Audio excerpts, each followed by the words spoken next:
It's 2 a.m. and you're staring at the ceiling again. Not because anything is technically wrong.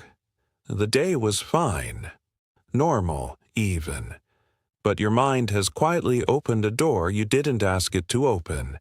And now you're standing in the doorway, looking at all the versions of yourself you've spent years trying not to look at.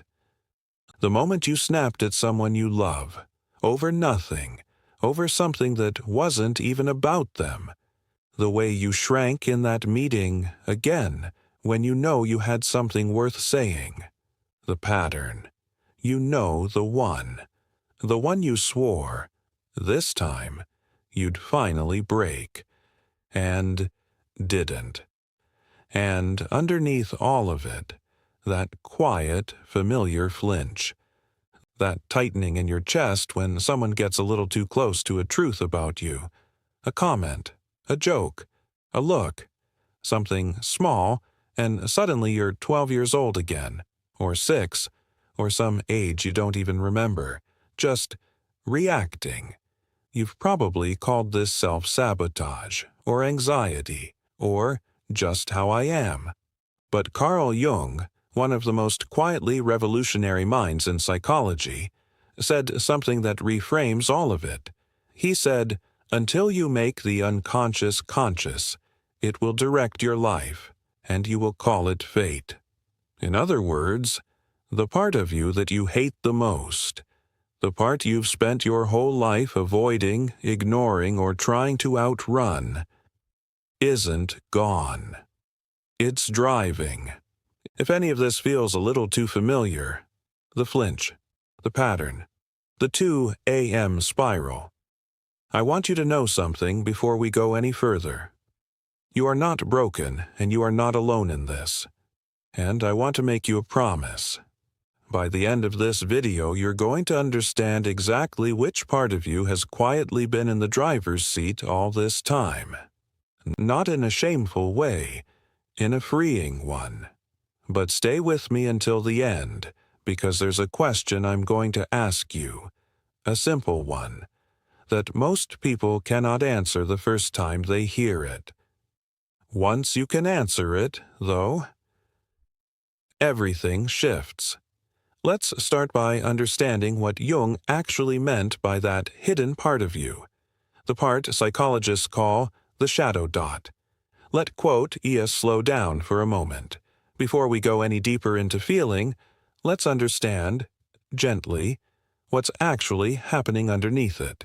When Jung talked about the shadow, he wasn't talking about evil. He wasn't talking about some monstrous, hidden villain lurking inside you, waiting to ruin your life. That's the version pop culture ran with, because it's dramatic, because it sells fear. But that's not what he meant. The shadow, in its truest sense, is simply the parts of you that you learned to disown. Think of yourself as a house. When you were small, that house had every room open. Every emotion, every impulse, every version of you was welcome to walk freely through it. You cried when you needed to cry. You got angry when something felt unfair. You took up space, loudly, without apology, because you didn't yet know you were supposed to be ashamed of any of it. But somewhere along the way, through a parent's disapproval, a teacher's sigh, a sibling's comparison, a single sharp comment that landed harder than anyone intended, you learned that certain rooms in that house weren't safe to be in anymore. So, quietly, without even realizing you were doing it, you closed those doors. You moved that anger, that neediness, that grief, that too-muchness down into the basement, and you locked it. Not because it was bad, because keeping it hidden felt like the only way to stay loved, stay safe, stay acceptable. Here's the part most people don't realize, though. Locking a room doesn't destroy what's inside it. It just stops you from visiting. And that basement doesn't stay silent. While you've been living your life upstairs, going to work, showing up for people, trying to be fine, something down there has been quietly rearranging the furniture, sneaking upstairs while you sleep, showing up as the overreaction you didn't mean, the relationship pattern you keep repeating, the voice that tells you you're not enough, right when things start going well, This is why self-hatred so often isn't a moral failure. It's not proof that something is wrong with you. It's misdirected self-protection. A younger part of you, still guarding a door, still trying to keep you safe from a rejection that already happened, a long time ago. You didn't fail to fix yourself. You've just never been introduced to who's living in the basement. So let's go a little further, because this hidden part didn't just appear on its own. It has an origin story, and chances are, some of it might feel a little too close to home. This isn't abstract. This might actually be your story. So let's make it real for a moment.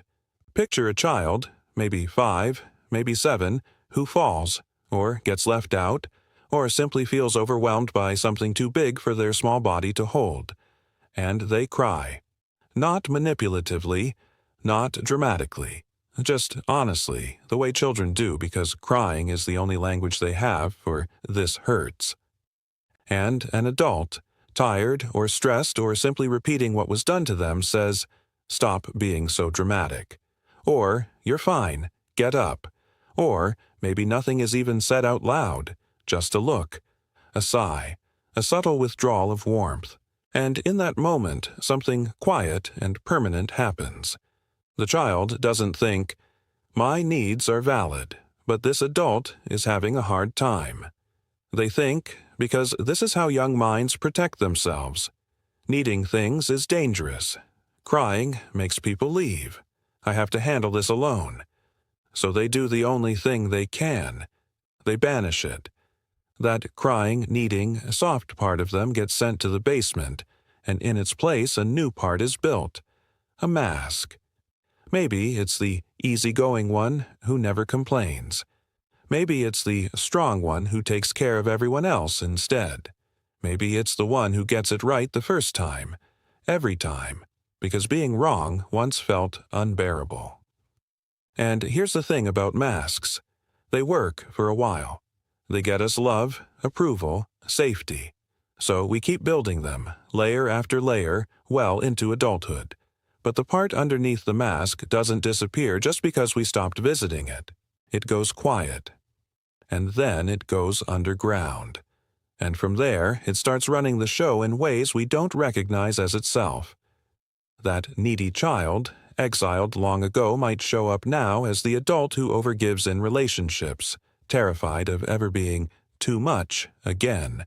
Or the one who explodes in anger when a partner needs something, because need itself still feels like danger. The perfectionism. The people-pleasing. The sudden rage that feels disproportionate to the moment. The compulsive need for control. These aren't random personality flaws. They're old survival strategies. Still running on autopilot, still trying to protect a child who grew up a long time ago. And once you start seeing it this clearly, you can't unsee it. In your patterns, your relationships, even the small moments that used to just feel like who you are. Let's look now at exactly how this quiet, exiled part has been steering things. Often, without you ever noticing, the wheel had changed hands. Most of us, once we realize a part of us has been running the show, do the most natural thing in the world: we try to fight it. We try to discipline the perfectionist into calming down. We try to shame the people-pleaser into finally setting boundaries. We try to out-logic the fear, out-argue the anger, force the exiled part back into its basement through sheer willpower. And it never quite works. Not for long, anyway. Because here's the thing Jung understood, decades before modern psychology caught up to him: you cannot heal a part of yourself by declaring war on it. Think of that exiled part like a stray animal. Scared, guarded, has been alone a long time. If you approach it with force, yelling, chasing, trying to grab it and drag it somewhere, it will not come closer. It will run further away, or worse, it will bite. Not because it's dangerous by nature, but because force is the only thing it's ever learned to respond to with fear. But if you crouch down, if you go still, if you simply sit nearby, quietly, patiently, with an open hand and no expectation, Eventually, in its own time, it comes closer. Not because you forced it, because you finally made it safe enough to. This is what Jung meant by integration. Not eliminating the shadow, not fixing it, silencing it, or shaming it back into hiding. Integration means welcoming that exiled part home, the same way you'd welcome home a child who ran away because they were scared, not because they were bad. And this is where the entire title of this video quietly transforms. The part of you that you hate the most isn't your enemy. It's not a flaw to be corrected or a weakness to be conquered. It's a misunderstood child of your own psyche. One who did something incredibly intelligent a long time ago. Something that kept you safe when you had no other options. And it has simply been waiting, all this time, for someone, for you, to finally turn around, look it in the eye and say, I see you. You can stop working so hard now. You're safe. This is the real, quiet revolution in Jung's work. Healing was never about becoming a good person, some flawless, fully fixed version of yourself with no shadow left at all. It was always about becoming whole, about integrating every disowned piece back into one, complete self, the anger and the softness, the ambition and the fear, the parts you're proud of and the parts you've spent years hiding. So here's where we stop talking about healing, in theory, and actually begin. What I'm about to share with you isn't complicated. It doesn't require a journal, a special app, or an hour of your evening. It just requires a little honesty and a little softness. Two things that might feel unfamiliar at first if you've spent a long time being hard on yourself. Tonight, before you fall asleep, maybe as you're lying there, in that quiet space between the day ending and sleep taking over, I want you to ask yourself one simple question. What part of me have I been ashamed of today? Don't rush past it. Let it surface on its own. Maybe it's the way you snapped at someone. Maybe it's the moment you felt jealous of a friend's success and immediately hated yourself for feeling it. Maybe it's simply the fact that you cried, or needed help, or couldn't hold it all together the way you thought you were supposed to. Whatever surfaces, just let it be there for a moment without pushing it away. And then ask the second question, the one that changes everything. What did that part actually need instead of shame? Maybe it needed rest. Maybe it needed someone to simply say, "That's hard," instead of "toughen up." Maybe it just needed to be believed. Once you have an answer, even a rough one, even one word, place a hand gently over your chest, right where you'd feel your own heartbeat if you paid attention, and silently, or out loud if you're alone, say this to that part of you. I see you. You kept me safe once. You can rest now. That's it. That's the whole ritual. No fixing, no forcing, no fighting. Just a quiet acknowledgement, offered the way you'd offer it to a frightened child, because that's exactly what this part of you once was. Do this tonight. And if it feels awkward or unfamiliar, that's completely normal. Most of us were never taught how to speak to ourselves this way. It gets easier with practice, like anything gentle and unfamiliar does. And before you go tonight, I want to invite you into something a little bigger than just this video. Down in the comments, I'd love for you to simply write one word, just one, describing the part of yourself you're beginning to forgive tonight. Maybe it's anger. Maybe it's neediness. Maybe it's the crier, or the quitter, or the one who never felt like enough. You don't need to explain it. You don't need to justify it. Just name it and let it be witnessed. Because when you scroll through those comments later, you'll see something quietly powerful. Hundreds of people, all doing the same brave, gentle thing you just did. All welcoming a piece of themselves home. And that's the truth I want you to sit with as we come to a close. You won't be doing this alone. Let quote S go back one more time to that 2 a.m. moment. You're lying there again, staring at the ceiling. Except this time, something is different. The memory surfaces. The sharp word you said. The way you shrank in that meeting. The pattern that keeps circling back. But instead of the familiar spiral of shame, something quieter arrives instead. A kind of tenderness you're not used to offering yourself. Instead of, "What's wrong with me?" there's a gentler question. What part of me was scared tonight?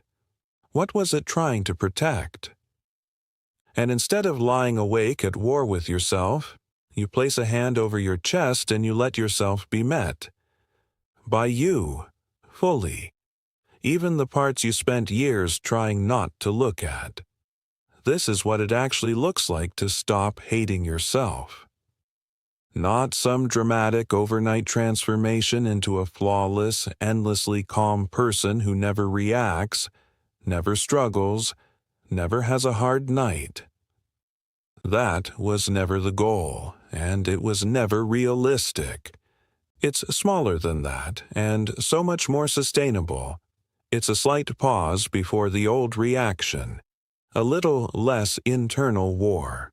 A little more compassion in the moments that used to only bring shame.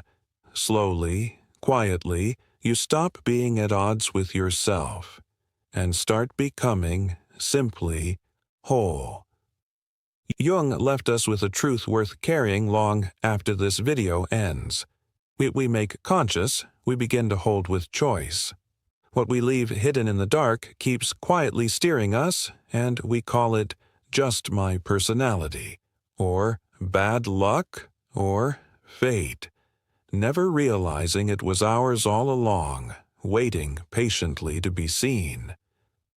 The part of you that you've hated the most was never your enemy. It was the part still waiting for someone to come back for it. Tonight, let that someone be you. If this video met you somewhere honest tonight, consider subscribing. This channel is a quiet space for exactly this kind of healing, one gentle truth at a time. And before you go, I'd love to know, which part of yourself are you learning to welcome home? Tell me in the comments. I'll be there reading everyone. I'll see you in the next video.